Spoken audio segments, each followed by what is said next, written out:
Moi c'est Pride et aujourd'hui je vais jouer les suzerains luminettes. Moi c'est RedZep et aujourd'hui je vais jouer Soulblight Gravelord.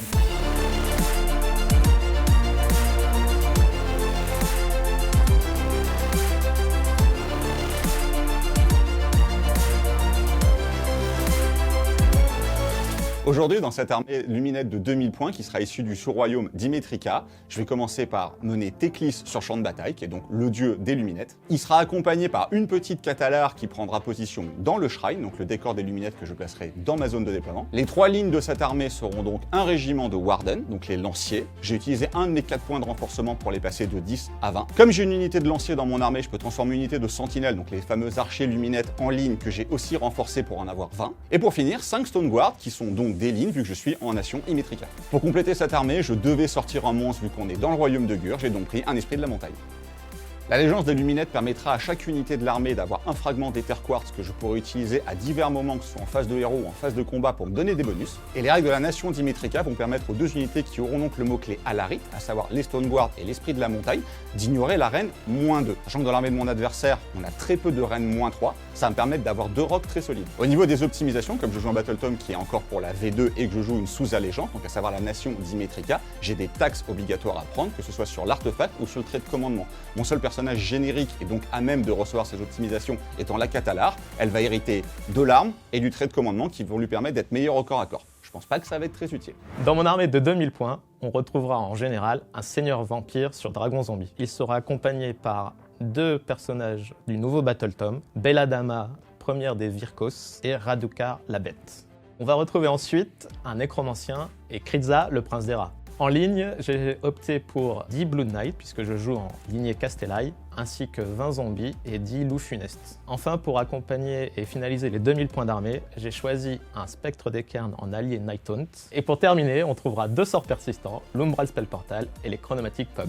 L'aptitude Castellai de mon armée me permettra, quand les unités vampires de mon armée tueront une unité adverse, d'avoir un bonus jusqu'au reste de la partie. En fonction de l'unité détruite, je pourrais gagner soit plus 1 dégât aux armes, soit plus 1 point de vie, soit un bonus de plus 2 en course et charge. Pour mon général, j'ai choisi en optimisation l'amulette de la destinée qui lui offre une sauvegarde de protection de 5+.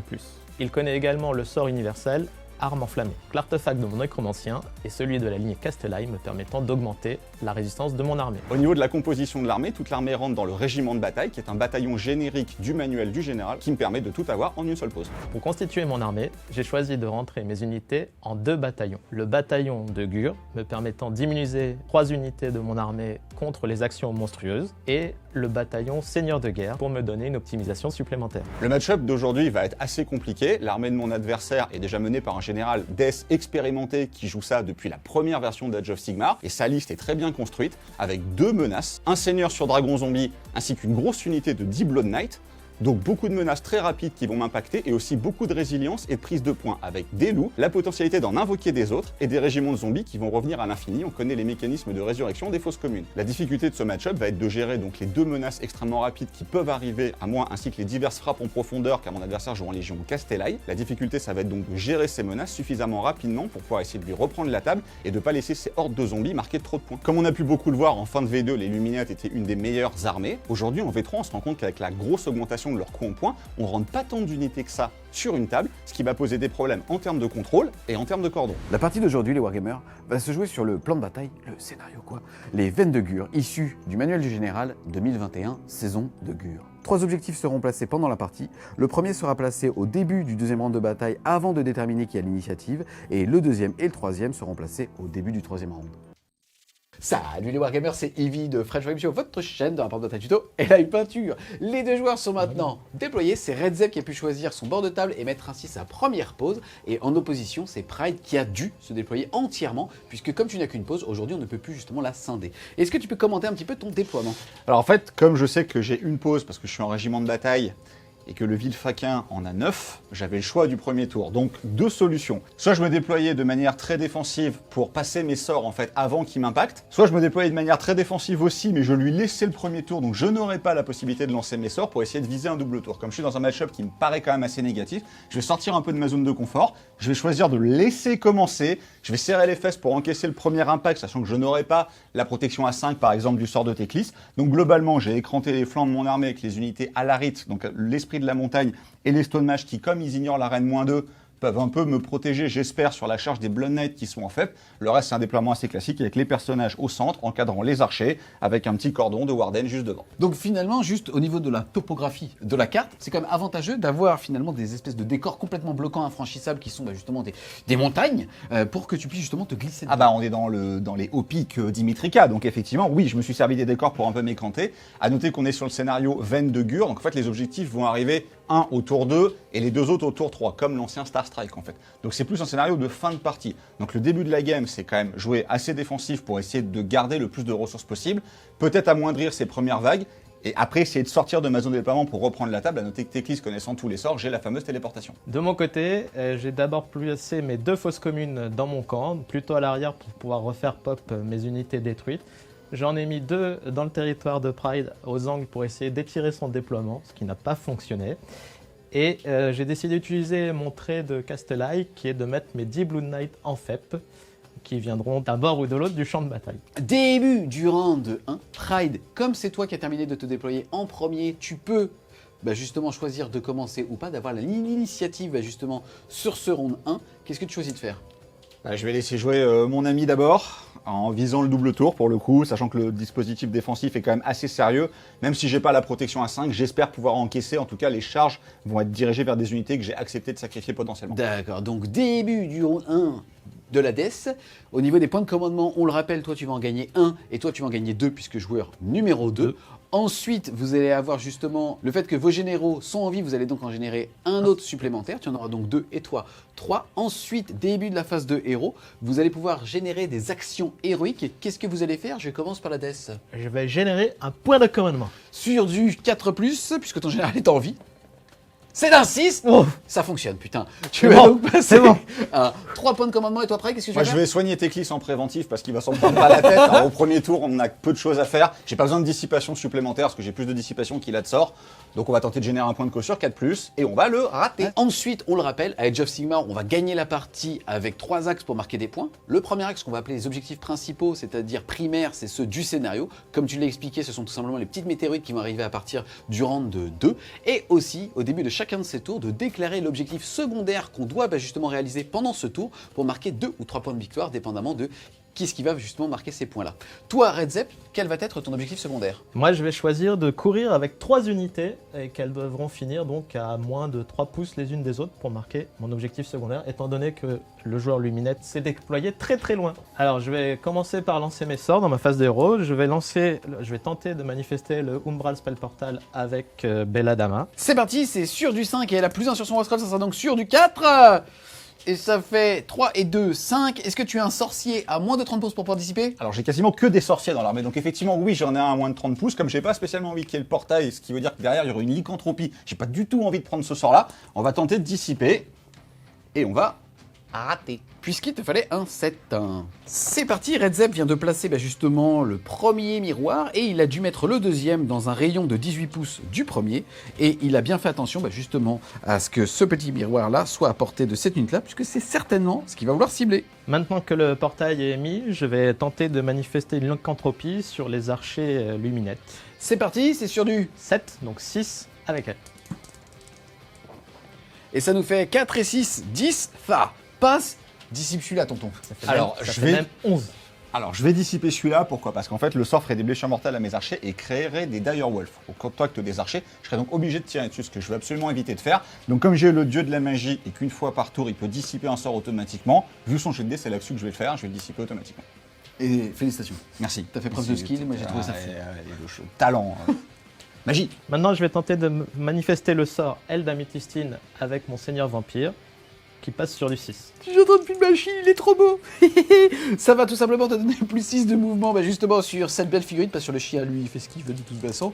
C'est parti, go. Et ça nous fait 3 et 6, 9, fa, paf. Dissipe ça maintenant. On va tenter de dissiper quand même. Sans 110. bonus cette fois-ci. Oh, bah c'est un échec.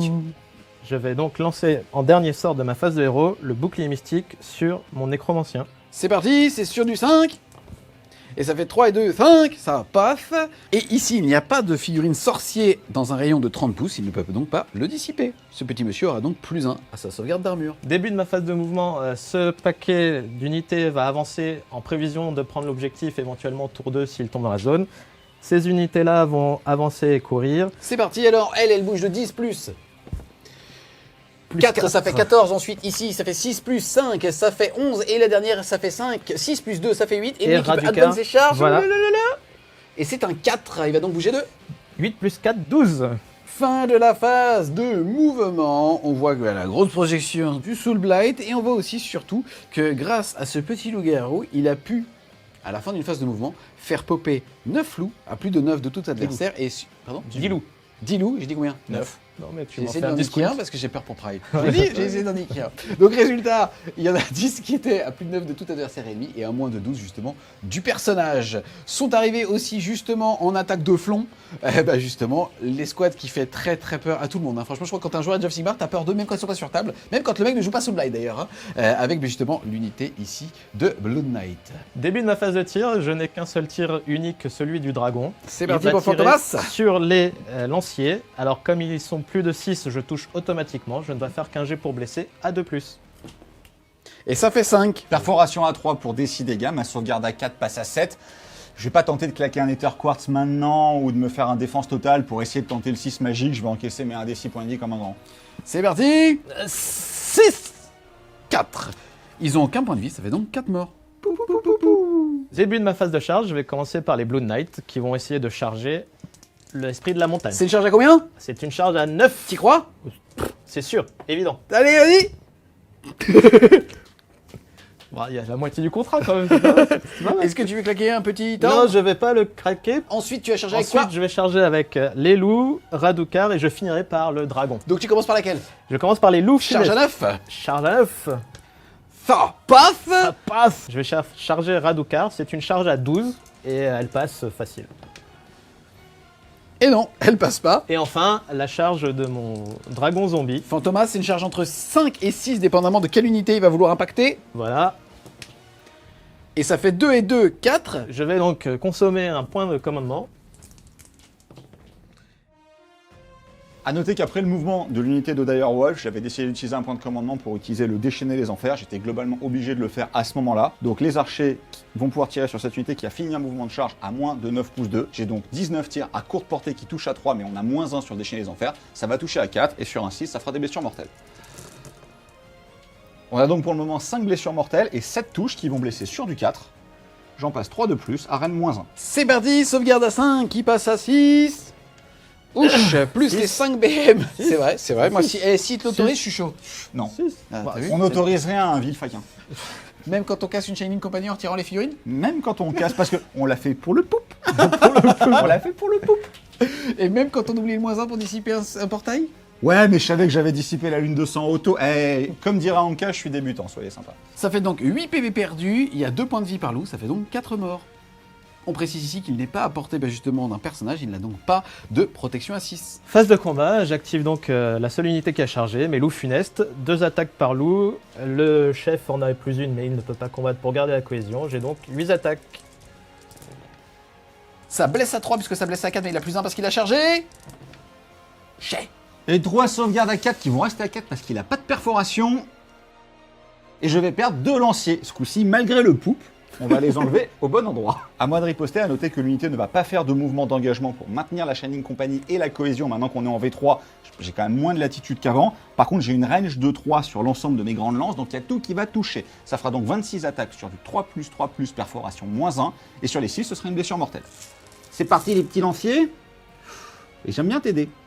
Je vais les prendre après cette partie, je vais les garder. Je blesse à 4, comme j'ai réceptionné une charge, j'ai plus 1 pour blesser, je blesse donc sur du 3+. J'en réussis 4 supplémentaires. Tu as donc 4 sauvegardes à reine -1 et dans tous les cas, tu as 7 blessures mortelles. 4 sauvegardes normales. À 5 qui passe à 6. Et ça fait 4 points de vie plus les 7 blessures mortelles, ça nous fait donc 11 points de vie. yes, soit 5 loups et 1 PEV.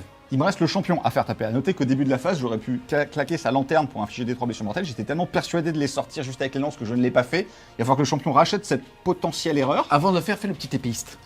Il va falloir que je rachète cette potentielle erreur avec mes 2 attaques. 3+, 4+, reine -1. pour enlever un point de vie. T'en as plus qu'une. Le petit 3+. Fin de la phase de combat, on va passer avec la phase de déroute. Tu as eu 9 morts, tu as une bravoure à... 10, puisque je suis mort-vivant. Et donc sur un 1, il reste. Morale insensée les amis. Allez. Petit loup, petit loup, petit loup. Et bon, on est aux antipodes de ce moral insensé, malheureusement ça va faire un... Fin de la phase de déroute, je peux utiliser le trait des Soul Black Gravelord de faire revenir une unité invocable détruite sur un 5+, parce que je n'ai pas détruit d'unité chez Pride. Et c'est un 2. Malheureusement, ça ne reviendra pas. Pas ce tour-ci. Ensuite, pour continuer la phase de bravoure, ici tu as eu...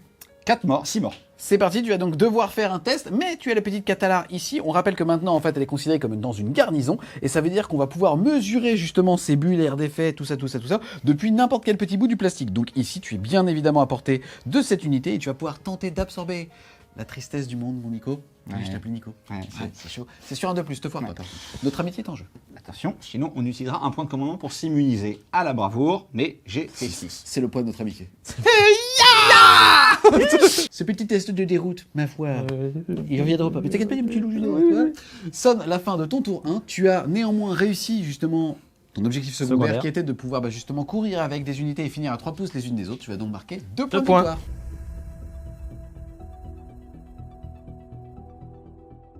Début du tour 1 de Pride. Première action, déjà déclarer son objectif secondaire. Qu'est-ce que tu vas faire? Alors tout s'est passé exactement comme j'avais prévu. Il a raté toutes ses charges, mon dispositif a bien tenu, ça c'était... voilà.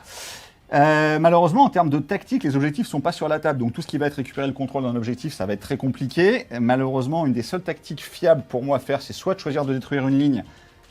Eux me paraissent ingérables, les loups sont très compliqués à aller chercher, et les zombies encore plus, donc je vais être obligé de prendre une tactique quelque part pour détruire celui-là, donc soit tuer son général, soit tuer un monstre, peu importe. Je vais choisir tuer son général, on sait jamais.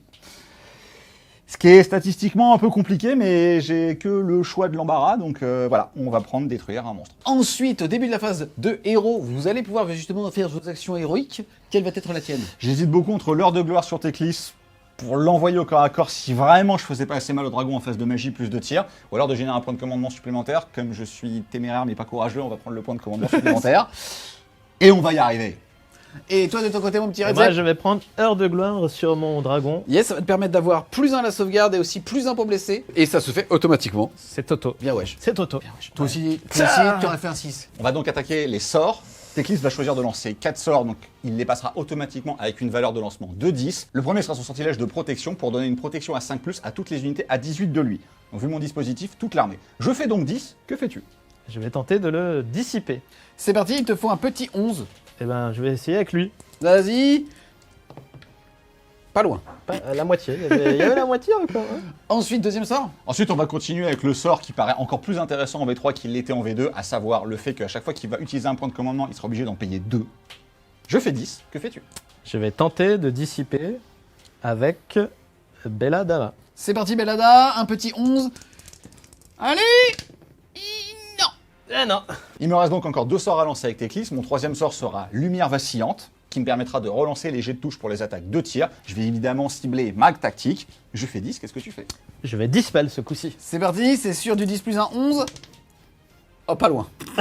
Il y a 11. 1 et 1, ça fait... Ah ça. Non mais 1 et 1, c'est 11. Ah ça. 1 et C'est 1, vrai. Ah c'est ça, vrai, ça fait 11. Franchement, excuse-moi, mais je suis Ça d'accord. fait 11 là. Bah, pas moi. Bah d'accord.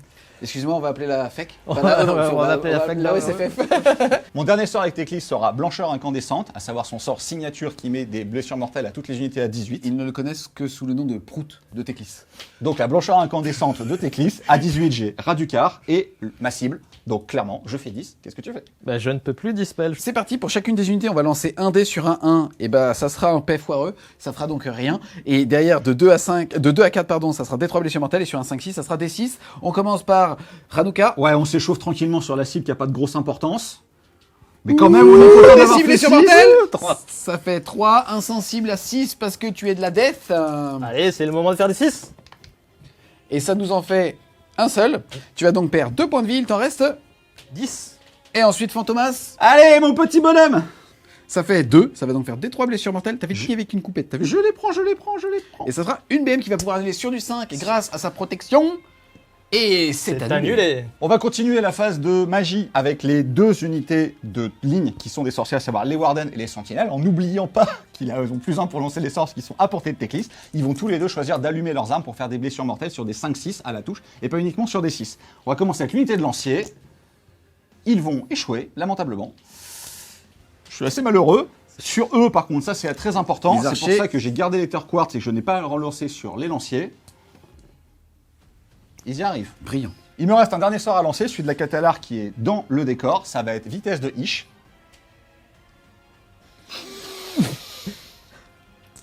Ish. Ça va être lancé sur les lanciers. À noter qu'elle, elle est dans le décor, comme elle est en garnison. Si je rate le sort, je pourrais le relancer. Quel sort? Vitesse de Ish. Ça passe. Ils pourront donc bouger 2 fois plus vite, et je le dis maintenant, parce que j'oublierai de le dire tout à l'heure, ils casseront la compagnie scintillante pour pouvoir se déplacer et maximiser les attaques sur Fantomas. Je vais pouvoir utiliser ma dernière dissipation avec le nécromancien. Yes, qui était pile poil à tronte du décor. Allez, c'est du 8.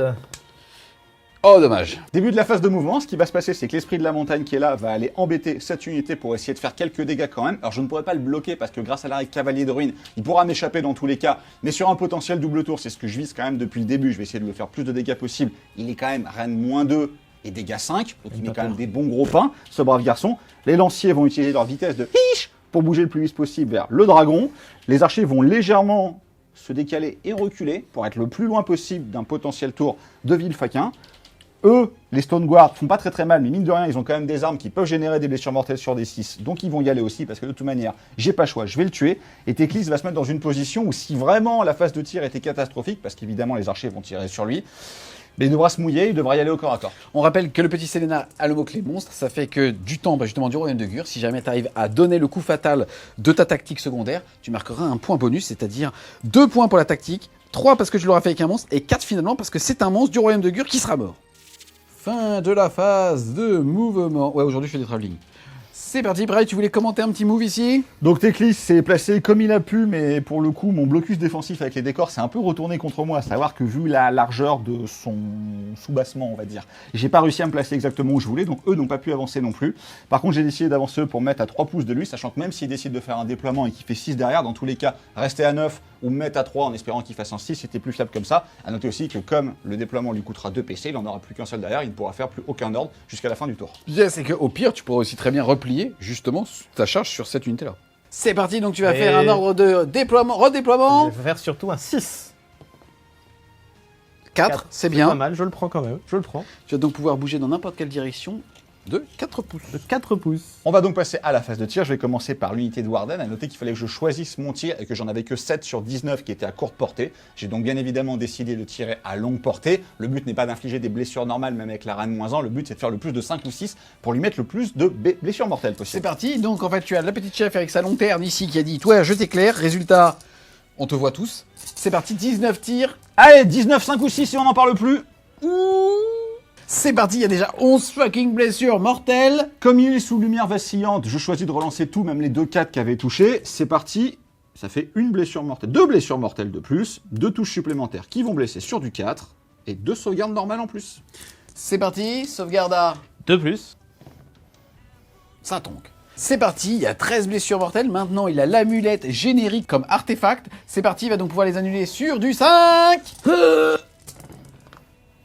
Ah ouais. Il a malheureusement perdu 9 points de vie. Il en avait 14, il lui en reste donc 5 à ce petit Fantomas. Le tir de Teclis qui touche à 2+, et comme il est sous lumière vacillante, je pourrais le relancer, donc je vais pas le rater. Allez bonhomme, je peux le relancer. Allez bonhomme. Voilà, ça passe, j'ai eu très peur, mais ça passe. Ça blesse à 2 maintenant, et pas un 3e 1, voilà, c'est bon. C'est reine -3 pour décider, gars. Sauvegarde à 2 qui passe à 5. Vas-y, Red Jeff, montre-lui qui c'est le papa. Tiens, Des dégâts pour le tuer en phase de tir et même pas aller me mouiller au corps à c'est corps. sur un 5. C'est parti, il a pris 5 blessures. Il va pouvoir les annuler. Il t'en faut moins une. Non, je regarde pas. C'est invalidé. Fry, c'est invalidé. Arrête de tac. Lâche-moi CD. Lâche-moi CD. J'ai tout lâché. Panique pas. J'ai tout lâché. Vas-y. Si, Il y avait des réussites ou pas? Oui, il y en avait une. Je sais pas. Non, j'ai pas. Il y en avait une. Ah bah je sais pas. Ok, refais. Non. Refais, t'es prêt? T'en as vu une? Il y en avait une. Il y en avait un 5+. Putain, Refais, vas-y, c'est sur 5. Oui, il y en a une. Donc il n'y a pas eu d'incident diplomatique, parce qu'au final c'était le même jet que tout à l'heure. Seulement c'était un 5, là c'est un Ils 6. sont où les 5? Il lui reste donc un point de vie à Papa Fantomas. C'est là qu'il va se passer un truc absolument magnifique. J'ai échoué de le tuer avec un monstre, mais j'ai un deuxième monstre. Et ce deuxième monstre a un tir qui s'appelle l'explosion géomantique et qui a, de manière assez convenient, une portée de 30. Il est à 30. Il est content. Je vais donc lui balancer un gros caillou avec ma vachette. Oui, on a mesuré. Je suis content, ça se voit. C'est parti, ça touche à 3, mais il est sous lumière vacillante, je peux le relancer. Pas besoin, ça blesse à 2. S'il te plaît, s'il te plaît, C'est le s'il te 1. plaît. C'est le 1. Yes. C'est RAN -2 pour des 6 dégâts.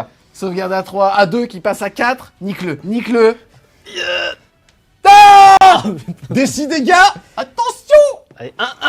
2. Faut que tu fasses 2, 5 plus. Un par un. Un par un, ma gueule. Prends pas ces dés de merde. Prends pas ces dés de merde. Tiens, si tu veux, je te Prends des prête- dés anus. Je te prête Non, cela. Ils sont- tu veux pas des dés anus? Si, donne-moi les dés. Allez. C'est parti. Il Je y a regarde pas, je regarde pas. je deux regarde pas. insensibles. Il va pouvoir jeter les dés anus, le premier. Merde, mais j'ai fait que ça. C'était écrit. Je sais, je fais que ça. Il y a que mon Kragnos qui tient quand il fait ça. Attends, excuse-moi, est-ce que le deuxième aurait fait un trou de balle? Oh, il a Relance tanké. celui-là, relance celui-là parce que. Un plan qui continue à se dérouler absolument à la perfection. Sans Tout était prévu. Maintenant, ce qui va se passer, c'est que du coup, on va rentrer en phase de charge. Les lanciers vont charger. Ah non, pardon, il est mort. Méchant. Les lanciers vont charger Raducar et vont essayer de lui faire très mal.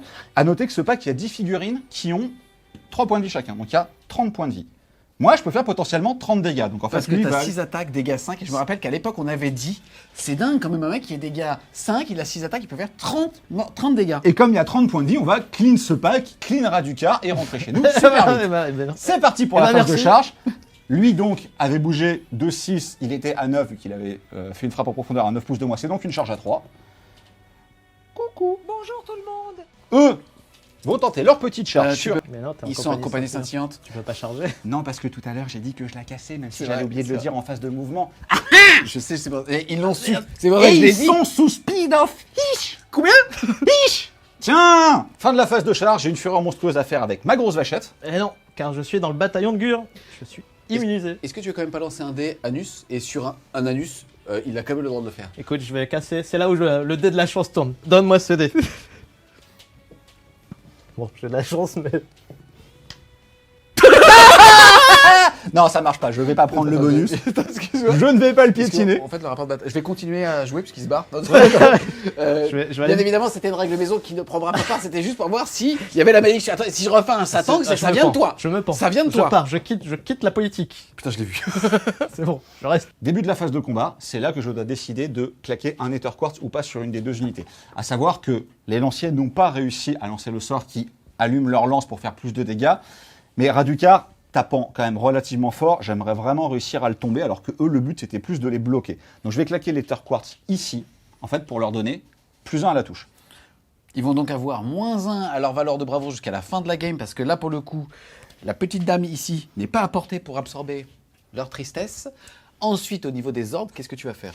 À noter que je vais également utiliser un de mes 3 points de commandement qui me restent pour que l'esprit de la montagne qui est apporté, donc entièrement à 12 du Shrine Luminor, ait également +1 pour toucher. Et comme c'est un ordre, en fait, il ne me coûte pas de PC. Yes, puisque tu es entièrement dans le décor luminette et que c'est son effet, en plus de permettre de faire des lives super agréables sur lesquels on peint, on sculpte et on s'amuse. Maintenant, je suis confronté à un choix assez compliqué, à savoir laquelle de mes deux unités va taper d'abord. Ah non, Ah parce que non. je joue Luminette, Ah non. et que donc je peux faire taper deux unités l'une après l'autre. Un gros con. Et que donc je vais commencer par celle-là, et ensuite je vais enchaîner par celle-là. À noter qu'il a reçu un ordre, je peux donc pas utiliser son aptitude de commandement qui m'aurait donné ma fameuse 5e attaque pour aller chercher les 30 dégâts. Je n'ai donc que 4 attaques, et je vais laisser Ivy qui me l'a demandé en off les faire. C'est parti, c'est sur du... C'est sur du 3 qui passe à 2. Ah, je t'aime. Alors déjà je suis un peu triste, ensuite ça blesse à 2. Je te re-aime. Oui, je te re-aime. Faut laisser les enfants s'amuser. -2 en sauvegarde pour 5 dégâts. Donc moi j'aurais pu faire le même ordre que Prague pour me donner +1 à la save. Malheureusement, sous Total Eclipse, ça me coûte 2 PC, je n'en ai plus qu'un. Yes, on rappelle que Total Eclipse, c'est le sort qui avait été lancé par Teclis. C'est parti, là tu as 2 sauvegardes à faire qui sont PA -2, enfin pénétration d'armure -2, ta sauvegarde à 3 passe donc à 5. À 5.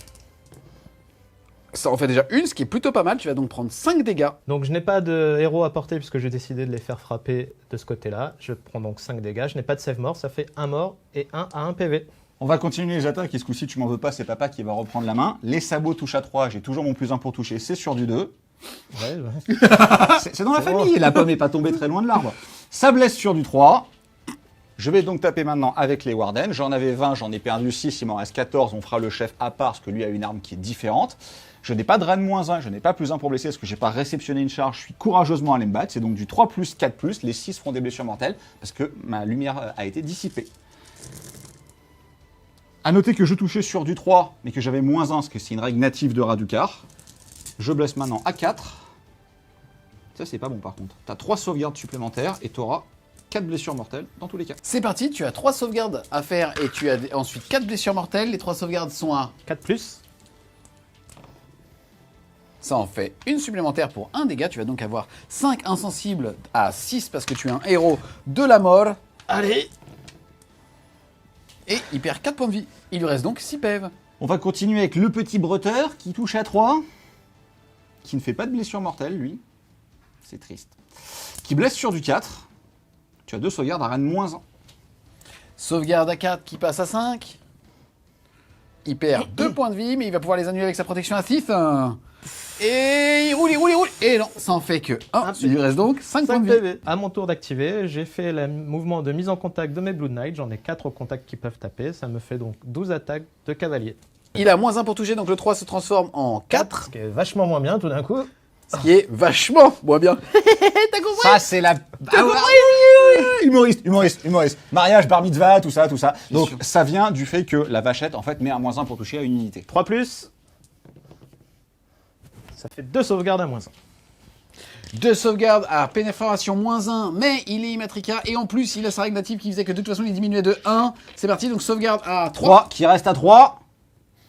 Ah. J'ai perdu 2 points de vie. Et maintenant, donc, les chevaux. 3 attaques pareil, en 4+, 4+.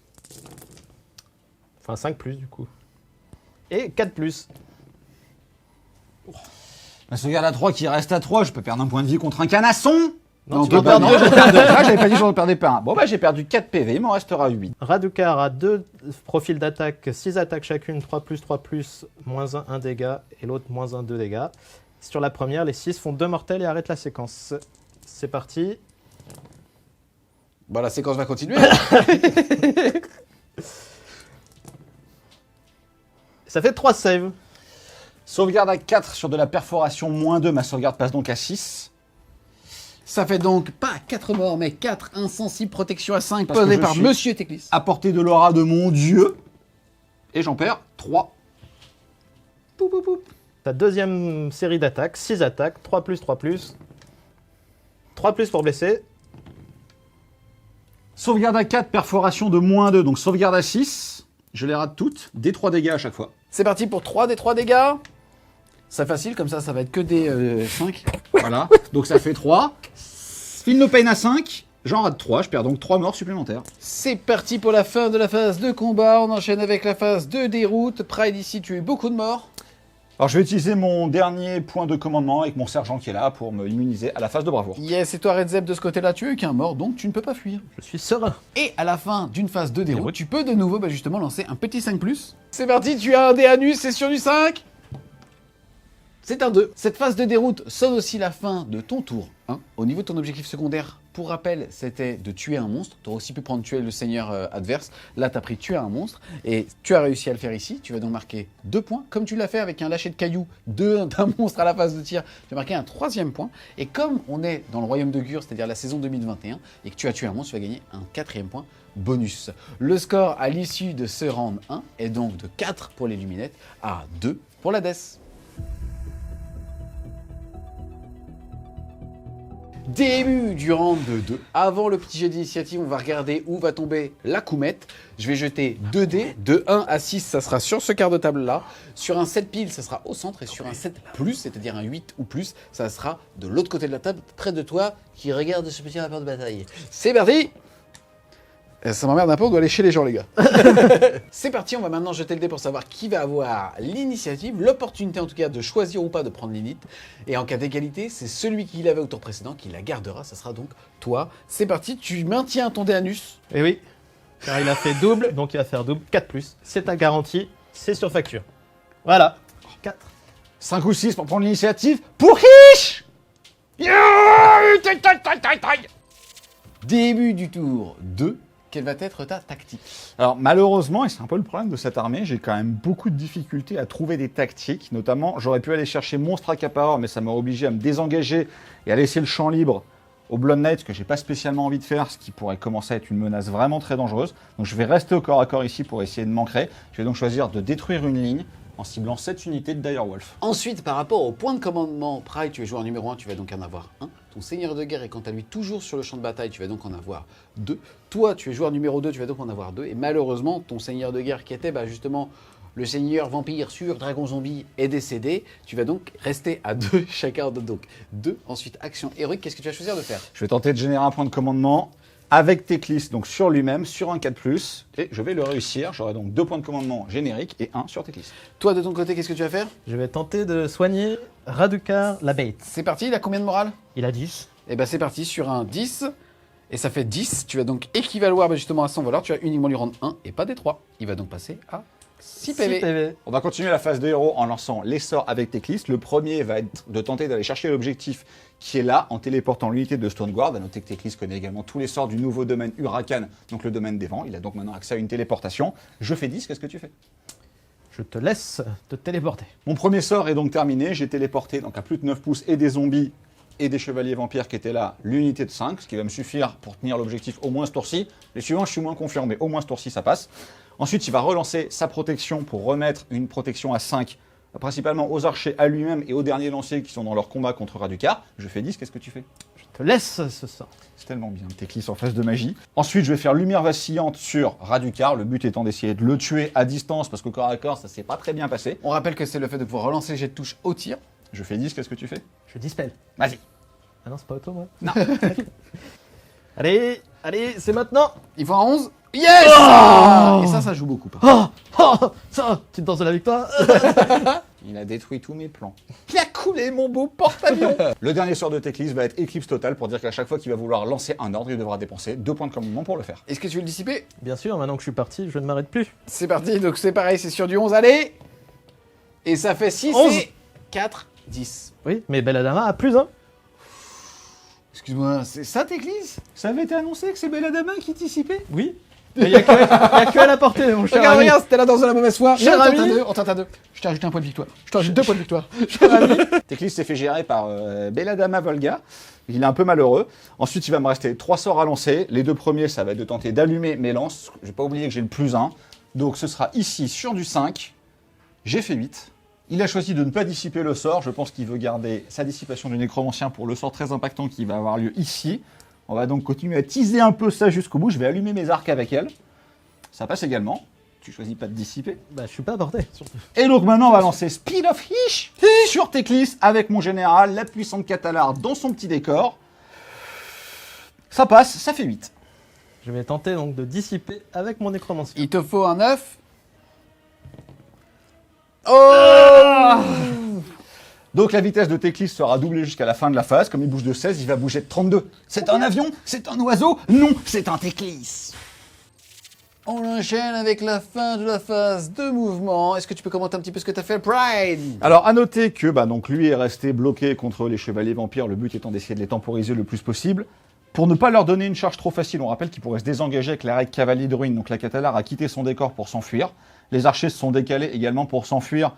Et parce que peut-être que si ma comète tombe ici, comme ça du coup ils seront pas trop loin. Le merveilleux Teclis volant a fait donc ses 32 pouces de mouvement pour aller se mettre là. L'objectif étant d'essayer de marquer ma tactique. Ce qui reste le plus important dans le jeu, c'est de marquer des points pour donc tuer les loups qui sont là. Eux sont restés au corps à corps et eux qui ont été téléportés n'ont pas pu bouger. On va donc attaquer la phase de tir. Ce qui va se passer, c'est que les archers vont quand même tirer sur Radukar, même si la lumière vacillante a été détruite. Le but de ce tour, c'est de détruire les loups. Mais en fait, je vais faire statistiquement plus de dégâts aux loups en les chargeant avec les lanciers qu'en leur tirant dessus avec les archers. Donc le but, c'est de déverrouiller ces gars-là du corps à corps en tuant Radukar en phase de tir.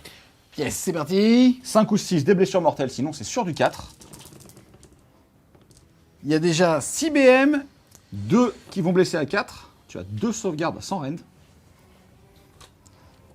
À 4+. Ça fait donc 7 insensibles à 6. Il lui reste... 6 PV. Faut que j'en réussisse 2. Vas-y mec, vas-y mon gars, vas-y Allez. Red Zep, vas-y Red Zep. Vas-y Red Zep, vas-y Red Zep. t'es Ah. mauvais. hein. Ah, je suis C'est quoi mauvais. Aïe, aïe, aïe, aïe, Je aïe. savais que t'étais mauvais dans la défaite, t'es encore pire dans la victoire. Largement. Largement. Et je l'assume. Ça va être au tour de Teclis de tirer. Je ne veux pas tirer sur les loups pour ne pas augmenter mes distances de charge si retirer ces figurines-là, par exemple.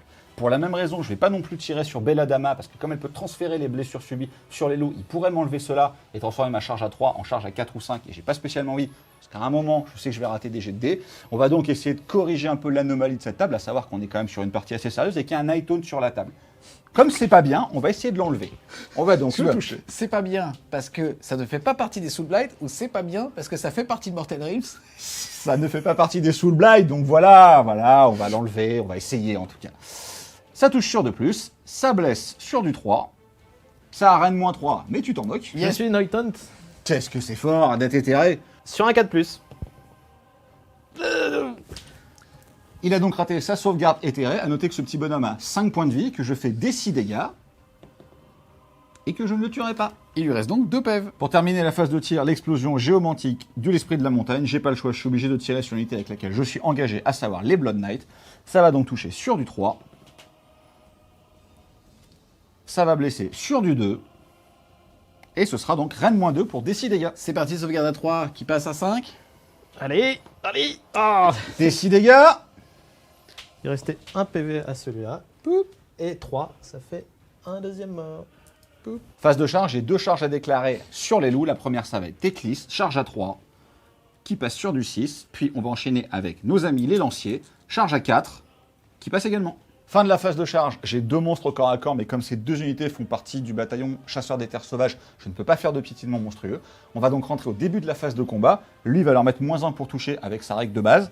Ensuite, je ne vais pas le synergiser, déjà parce qu'il est plus à portée d'ordre et parce que je décide de ne pas claquer l'Ether Quartz. Teclis, lui, par contre, va claquer son Ether Quartz pour donner +1 pour toucher, parce qu'il faut vraiment que je tue les Direwolf. Et l'unité de Warden va également utiliser l'ordre attaquant règle pour se donner un +1 pour toucher également. Je claque un de mes 2 points de commandement. De mon côté, je vais claquer un point de commandement pour donner +1 en save à mon unité de loup. J'ai 2 unités à activer. La première, ça va être celle-là, parce qu'il a un tableau dégressif qui fait quand même assez mal, notamment sur les dégâts de son arme. Et comme le mouvement d'engagement des Blood Knights va en faire qu'il y en a un certain nombre qui vont arriver au corps à corps, il se peut qu'il tombe trop bas pour faire des dégâts sérieux. Donc lui va taper d'abord. Ensuite, la décision a été de faire taper soit Teclis, soit les Warden. Je vais quand même faire taper les Warden, parce que c'est les cibles les plus fragiles. Teclis a un tableau dégressif qui est quand même relativement acceptable. Donc je vais faire taper lui et les Warden. L'esprit de la montagne a 4 attaques. À noter que vu son tableau dégressif, il n'est plus que dégâts 4 par rapport à son dégâts 5. Par contre, comme il a une règle qui s'appelle pratiquement inamovible, qui dit qu'il n'a pas fait de mouvement de charge lors de cette phase, il a une attaque supplémentaire. Il est donc à 5 attaques qui touchent sur du 3. T'as vu quand c'est papa qui lance les dés, c'est bien quand même. Hein. C'est un fou. Ça blesse sur du 2. Voilà, tu as donc 5 sauvegardes à reine -2 pour 4 dégâts. 5 save à -2, 5+. Oh, c'est pour 4 dégâts, ça va donc faire 4, 8, 12, 16 points de vie. Et ça fait 5 morts et 1 PV. Au moment où il a retiré ses figurines, on se rend quand même compte qu'il est à côté d'une fosse commune. Ça veut dire que ça émule le fait qu'il y a un personnage de la Death à côté. Tu vas donc pouvoir tenter tes protections à 6. Et comme la bannière est là, tu pourras relancer les jets de 1. C'est parti, il y en avait 16. Tu vas sauver déjà un petit point de vie, pouvoir en relancer 3. Allez. Et malheureusement, Bah, je non, sauve le PV. Bon, bah. ça change rien. On va donc terminer avec les attaques de sabot fendu. C'est 2 attaques sur du 3+, qui blessent sur du 3+. J'ai raté. On continue donc la phase de combat avec l'activation des Warden. Il y a 8 figurines, dont un sergent qu'on fera à part, 7 attaques de lancier, ce qui me fait donc 14 attaques. Ils ont réussi à enflammer leurs armes, donc sur du 5+, ce sera de la blessure mortelle. Ça touche sur du 3. Ça blesse sur du 4. T'as 2 sauvegardes normales. 2 sauvegardes à 4+. Là, t'es content d'avoir fait une défense totale. Ouais, je pense que c'est un point de commandement bien investi. 6 insensibles grâce au personnage à côté à 6. Et il y en a cassé, je le fais pour toi. Vas-y, tu vas me faire un 6. Ou pas. Bon. Et ça fait donc 1, 2 et 3 morts. On va terminer avec le sergent qui va taper. 3 attaques sur du 3. Alors lui, il ne fait pas de blessure mortelle. Il blesse sur du 4. Il fait une sauvegarde à reine -1. Sauvegarde à 4 qui passe à 5. Non, c'est un 1. Et tu vas pour l'annuler sur du 6. Et non plus. Ça fait... 1 PV. Après mon mouvement de consolidation, j'ai 2 loups au contact, 2 attaques chacun, 4+, 4+. C'est parti pour 2 touches, 4 plus pour blesser maintenant. Et ça fait une sauvegarde. Sauvegarde à 4. Sauvegarde à 4 que je m'empresse de réussir. Pas de poupe. On va maintenant faire taper l'archimage Teclis, le dieu de la magie et des luminettes, qui n'a pas Pailin pour ne pas se rapprocher de Belladama, parce que ça a beau étendu, il a quand même peur de la petite vieille. On va commencer par les attaques de son épée qui touche à 4, mais on n'oublie pas que j'ai plus 1 pour toucher ça. Ça touche donc sur du 3. Ça blesse sur du 2. C'est Ran moins 3 pour D3 dégâts. Ren moins 3, sauvegarde à 4 qui passe à 7 pour D3 dégâts.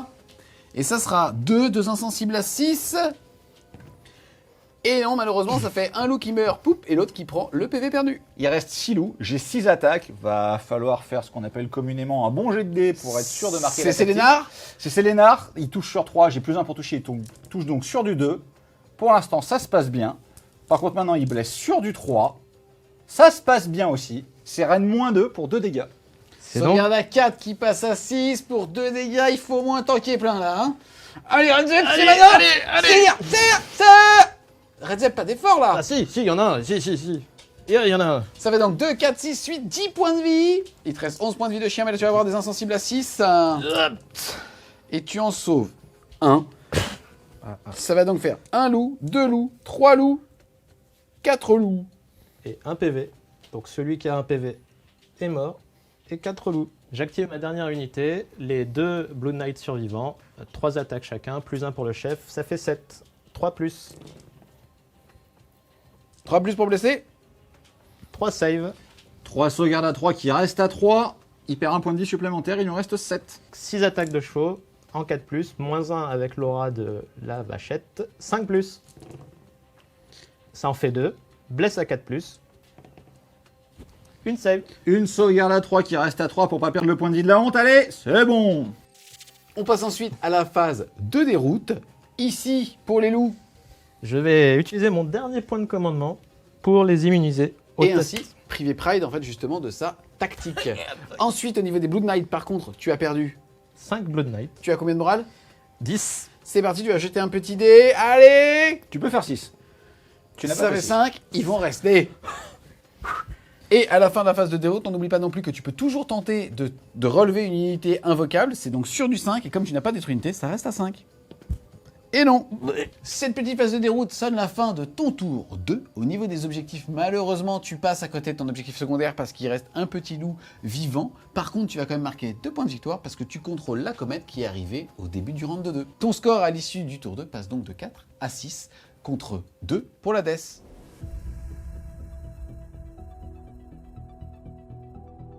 C'est parti mon Redzep. Ouais. Début de ton tour 2. Deux. Quel va être ton objectif secondaire? Conquérir, c'est-à-dire reprendre l'objectif contrôlé par Pride. Ça tombe bien, t'as un gros paquet de zombies devant 5 petits Alaric de la montagne. Ça va.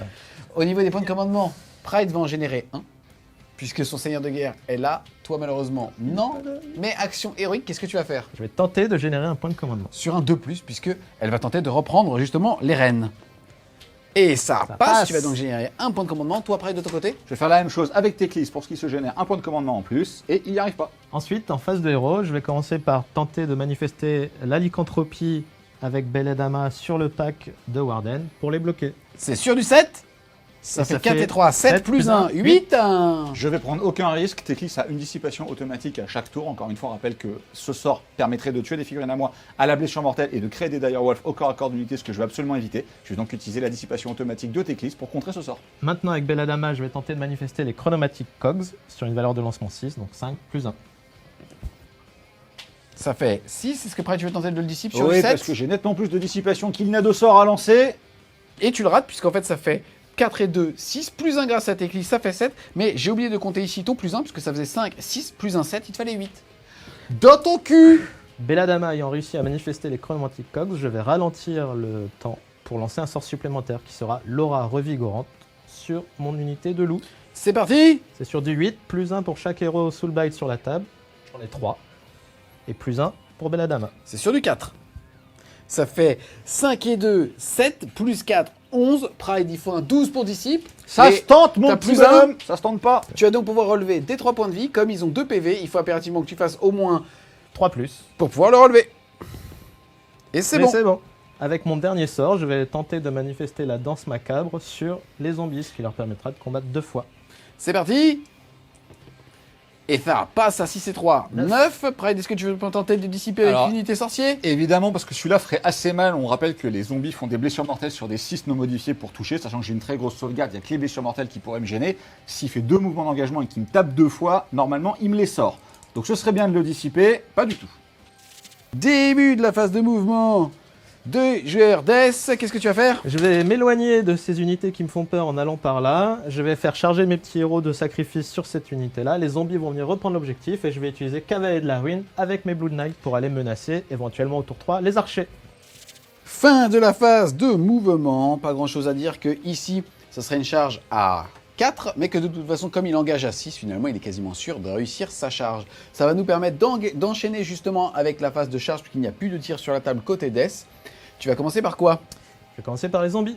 C'est parti, c'est une charge à... 10. Oi, oi, oi. Bah, tu vas pouvoir maximiser le nombre de mecs que tu vas mettre en contact, donc ça c'est plutôt positif. Ensuite, Ensuite, je vais charger avec Kritza sur les Warden. c'est parti. Et ça sera 6, Six. ça passe. Ensuite, on a le petit copain Nightonis qui charge lui. Oui, il va charger aussi les Warden. Et lui, il en a gros sur la patate. Ah ouais, lui, il veut se venger. Est-ce que tu souhaites charger avec Belladama, qui est une figurine de dingue aussi bien par ses règles que son coup en point que finalement la figurine? Eh bien non, car j'ai confiance en mes dés et en mes zombies. Fin de la phase de charge. Est-ce que vous avez des choses à déclarer avant le début de la baston? Ça va chier. D'accord. Et en termes de règles par rapport à Age of Sigmar? Alors moi, j'ai pas d'ordre à lancer. Par contre, une seule fois par bataille, les champions des unités de Warden peuvent utiliser leur flasque de feu solaire, qui dit que tu choisis une unité à 3 pouces de toi. Donc là, en l'occurrence, l'occasion est trop belle. Ça va être le spectre des cairns qui est à 3 pouces de mon champion. Dis le Nighthaunt. Le Nighthaunt. Et sur 2+, sachant qu'il lui reste plus qu'un point de vie, il prendra des 3 blessures mortelles. C'est pas cassé. Donc C'est bon, pas cassé, mais j'ai eu blessures peur des 3 mortelles. blessures mortelles. Il lui restait qu'un point de vie et il décède. Je vais donc activer pour commencer ma phase de combat le Prince des Rats. 4 attaques en 3+, 3+. Katintak, j'ai cru que c'était son nom dit.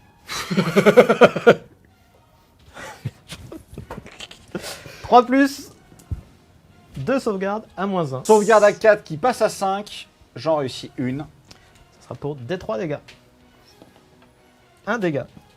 Une protection à 5, à noter qu'ils sont toujours à portée de l'aura de Teclis. Café. Pas café. Est-ce tout ce que ta magie peut faire, Kritza? C'est à moi de riposter, pas de questions à se poser. Je peux activer les 2 unités qui vont frapper l'une après l'autre. On va commencer par les Warden qui vont simplement faire un petit mouvement de pile-in pour se mettre tous à portée. On rappelle qu'eux ont une range de 3. Ça va faire 14 attaques sur les lanciers, 3 sur le chef, ce sera les petits des roses. J'ai -1 pour le toucher, je vais donc le toucher sur du 4. Il va donc déjà se prendre 5 blessures mortelles.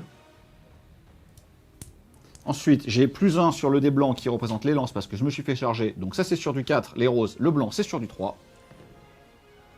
Et tu as une sauvegarde à Rennes -1. Sauvegarde à 4+, c'est donc du 5. Ça Tank, tank. le premier Et 6 de la partie. ensuite, tu vas pouvoir annuler ça aussi sur du 6. C'est parti. Il n'arrête plus. Il C'est n'arrête parti. plus. Ah bah non. Là, il s'est arrêté. Ah, bah ouais, bah, il reste un peu. Activation simultanée de la 2e unité, donc les Alaric Stone Guard. 2 attaques par bonhomme sur des 6, ça fera de la blessure mortelle, ils sont en pique de diamant. Le chef a une paire de marteaux à strat, donc ce sera les dés roses, il pourra relancer les jets pour toucher. Tout ça, c'est sur du 3+. Le chef peut relancer. Ça fera déjà une blessure mortelle. Ensuite, les blancs vont blesser sur du 3, Rennes -1. Les roses sur du 4, sans Rennes. Tu as donc 4 sauvegardes à Rennes -1 et 2 sauvegardes sans Rennes. C'est parti. Tu as donc 7 protections à 6.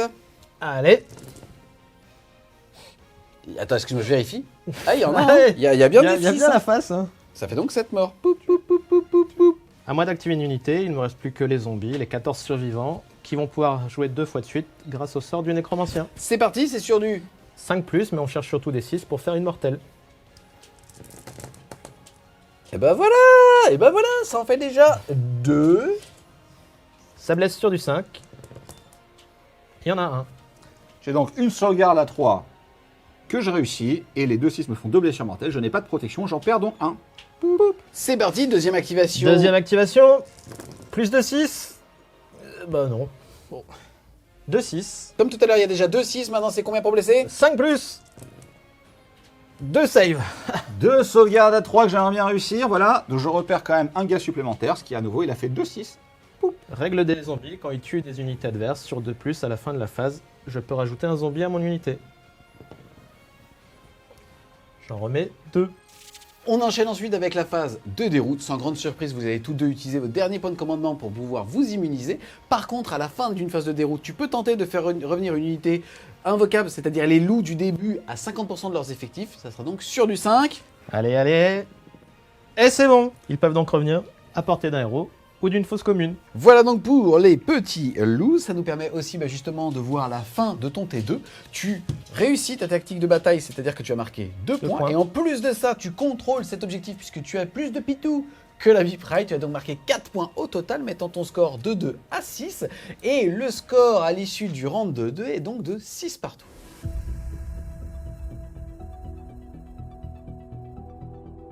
Début du round 2, 3. Avant de savoir qui va avoir l'initiative, on va pouvoir justement faire les comètes. C'est parti, de 2 à 6, ça sera sur ce quart-là. Sur du 7, ça sera au centre. Et sur plus, ça sera là-bas. Et ça sera 5, ça va donc être juste ici. Ensuite, toi, mon petit Red Zep, même chose. Non, moi là-bas, s'il te plaît. D'accord. Il faut demander, voilà, faut demander. voilà, Faut voilà, tu voilà, demandes voilà. Red Zep, je le fais. Voilà, ça c'est bien. Début donc du round 2, 3. Jet de dés décisif, puisque si on regarde un petit peu où sont placées les comètes, et qu'on est au tour 3, au round 3, pardon, elles vont valoir 3 points chacune. Ça veut dire, normalement, que si un joueur d'Es à ma gauche réussit à les prendre, il va potentiellement marquer 9 points. Alors que pour l'inverse, c'est pas nécessairement vrai.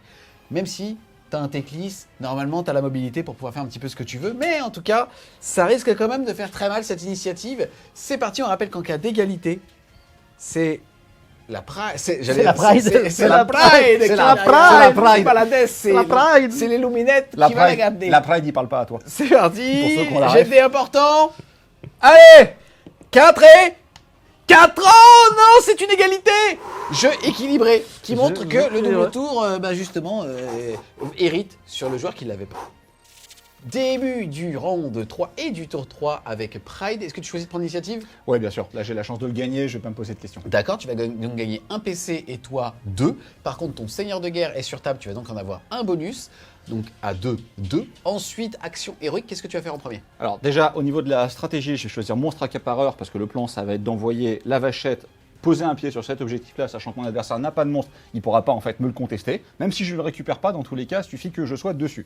Donc ça fait quand même 2 points relativement assurés. Ensuite, je vais tenter de générer un point de commandement à nouveau avec Teclis sur du 4+, et je vais le réussir. Tu vas donc passer à 3, et toi de ton côté? Alors moi, au début de la phase 0, je vais craquer mon artefact de mon nécromancien pour augmenter ma sauvegarde de dice de +1 pour toutes les unités à 12. Et je vais soigner le prince des rats, qui lui reste un PV. Il a un commandement à 10, donc équivaloir sa valeur de mouvement ou faire inférieur. Et ça nous fait 6 et 1, 7, tu vas pouvoir la soigner 2 des 3. J'ai eu très peur. J'ai eu très peur. Moi aussi. J'ai eu très peur. Des 3 PV. Les 3.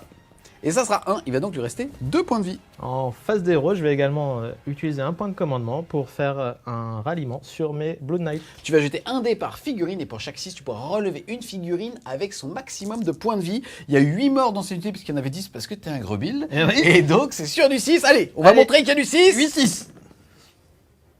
Et bien ça en fait 1. Phase de magie, on va commencer par Teclis. Le premier sort qui va se lancer, il va être assez important parce que c'est ma seule possibilité de retourner chercher l'objectif qui est là-bas. Alors j'avais le choix de lancer un seul sort pour être sûr de le passer, mon adversaire n'aurait pas eu le droit de le dissiper. Je suis obligé, en fait, vu la configuration de la partie, de marquer le plus de points possible, vu qu'encore une fois, j'ai eu la chance d'avoir l'initiative à ce tour-là. Donc je vais choisir de lancer 4 sorts, donc il a la possibilité de les dissiper. Ils vont faire 10 à chaque fois. On va commencer par vitesse de Hish sur Teclis, ça fait 10. Je vais donc tenter de dissiper avec Belladama pour son +1, parce qu'il ne pourra pas se poser sans sa vitesse, il ne peut pas poser son socle au milieu des décors. C'est parti, il faut contrer, c'est sur du 11. Et malheureusement, ça ne suffit pas. C'était très structurant comme dispel, hein, pour le coup. Qu'est-ce que tu vas faire ensuite comme deuxième sort? Ensuite, on va continuer toujours avec Teclis. Il va lancer son aura de protection, donc Feel No Pain à 5 autour de lui, à 18 pouces. Je fais 10. Je laisse. Ok. Celui-là passe. Ensuite, il va faire son blast. Voilà, donc encore une fois, il fait 10. Il me reste qu'un point de commandement, donc même si tu fais Total Eclipse, je vais tenter de dispel les dégâts. Et malheureusement, encore. c'est pas possible. On va jeter un dé par unité à 18 pouces. On va commencer par le roi des rats. Ici, c'est sur du 2+. Et ça sera 5. Ça va donc faire D3 blessure mortelle. Il lui reste que 2 Ça PV. fera D6 parce que j'ai fait 5+, et ça en fera 5.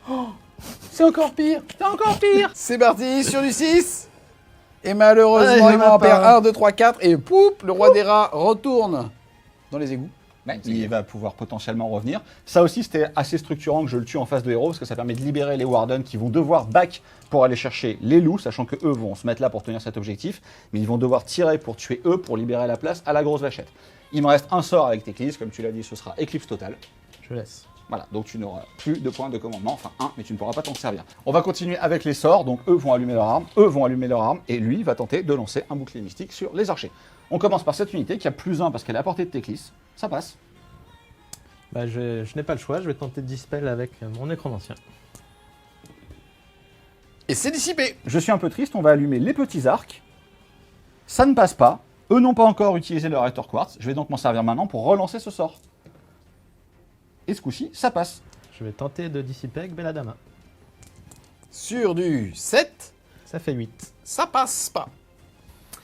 Par contre, j'ai utilisé l'Ether Quartz. Elle va absorber la douleur de ces gars-là sur du 2+, et la retransférer sur les loups. Oui, ils auront donc moins 1 en commandement. Il me reste le bouclier mystique de la Catalar, qui va passer sur du 7. Phase de mouvement, les archers qui sont ici vont venir se positionner pour prendre l'objectif et se mettre le plus loin possible des loups, même si leur charge risque d'être relativement simple. A l'inverse, les Warden vont se projeter le plus loin possible pour tenter une charge qui est quand même assez compliquée. La vachette va à peine avancer parce qu'en fait je suis bloqué par le ralliement de ce chevalier qui me bloque mon objectif secondaire. Teclis, lui, va courir le plus loin possible pour aller prendre de manière fiable, s'il compte pour 5, l'objectif qui est là-bas. Fin de la phase de mouvement. On va quand même noter que Teclis, à la fin de la phase de héros, a dissipé automatiquement un sort persistant, à savoir justement les cogs, et que sa valeur de 32 lui permettait d'arriver jusque-là, mais il s'est mis vraiment plein sur l'objectif. Ensuite, ici, il s'est rapproché, et de ce côté-là, il a pu justement consolider sur cet objectif.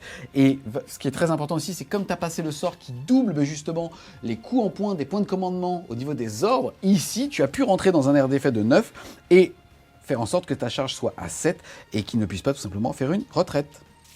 Phase de tir, l'objectif de cette phase est d'absolument nettoyer cette unité-là, sinon elle va pouvoir au prochain tour impacter mes archers, je pourrais pratiquement rien faire pour empêcher ça. On va donc commencer par les tirs de Teclis, parce que si les archers tiraient d'abord et en tuaient trop, je ne pourrais plus les voir à cause de ce décor-là. Teclis va donc tirer sur les Blood Knights, sur du 2+, sur du 2+, pour blesser. Pas besoin de se craquer. C'est du Rennes-3 pour des 6 dégâts. C'est un 6. Ça passe. Des 6 dégâts, c'est un 6 parce qu'il paraît que ça marche. Échec. C'est un 1. C'est encore un 6, parce que moi j'aime le... Voilà, 5. Voilà. Tu perds donc un point de vie. Il reste donc 2 points de vie. Ensuite, on va continuer avec le tir géomantique de l'Esprit de la Montagne, qui touche. Café. Allez, oui. C'est Rennes-2 ce coup-ci pour des 6 dégâts. C'est 5. Sauvegarde à 5. Et non. Allez, tu peux faire un peu plus que ton papa. Oui, 4 dégâts qui va pouvoir annuler sur du 6. Allez, Relance des 1. relance des 1. Mais ça va pas, hein, ça va pas. Donc 4 PV, j'en perds 2, et j'en repère 2. Tir des archers maintenant sur, encore une fois, les chevaliers de sang. À noter que j'ai raté mon sort pour enflammer mes armes. Je ne ferai donc des blessures mortelles que sur du 6. Sinon, ce sera du 4+4+, sans rend. Je continue à avoir une petite variance fort sympathique. Je fais 5-6. On appelle ça vulgairement de la chatte. Hein. On peut dire ça comme ça. Je blesse sur du 4. Tu as 2 sauvegardes normales et 5 blessures mortelles. 3+. Ça passe. Et là, il faut beaucoup de 6. C'est parti. Sur du 6. Allez. Non, il n'y a pas de 1. Et ça fait donc malheureusement 1, 2, 3 PV. Ça fait poup, poup. Ça fait 5 PV, il m'en restait 4. On va commencer par la phase de charge. Je vais faire la plus importante d'abord, à savoir celle de l'Esprit de la Montagne. C'est une charge à 7. Il me reste 2 points de commandement. Je le fais d'abord au cas où, si je le loupe, pouvoir le relancer avec un ordre. Et ça fait 11, ce qui est bien, puisque qui allait donner l'ordre? Effectivement, personne. Comme quoi, il faut mieux miser sur la chatte. Hein. Personne. On va maintenant charger avec les lanciers. C'est une charge à 7. Eux sont à portée de leur sergent. Donc si je la rate, je pourrais la relancer. Mais j'ai décidé aujourd'hui de ne rien rater. Parce que c'est quand même beaucoup plus simple quand on a de la chance. Il est fort. Et donc je fais ma charge à 10. Il est très fort. Pour finir cette magnifique phase de charge, une charge à 3 de notre ami Teclis. Que je réussis. À la fin de la phase de charge, on va avoir les actions monstrueuses. Tu as 2 monstres, Pride. Qu'est-ce que tu choisis de faire? Alors là, je ne peux rien faire parce que cette unité fait partie du bataillon chasseurs des terres sauvages, donc ils sont immunisés aux effets des monstres. Par contre, Teclis va commencer à piétiner le nécromancien sur du 2+. Ce sera des 3 blessures mortelles et ce sera 3. Évidemment. Évidemment. Début de la phase de combat, donc je ne peux pas donner d'ordre, il n'est pas à 12 de Teclis. Il va donc faire simplement ses 4 attaques de marteau sur du 3.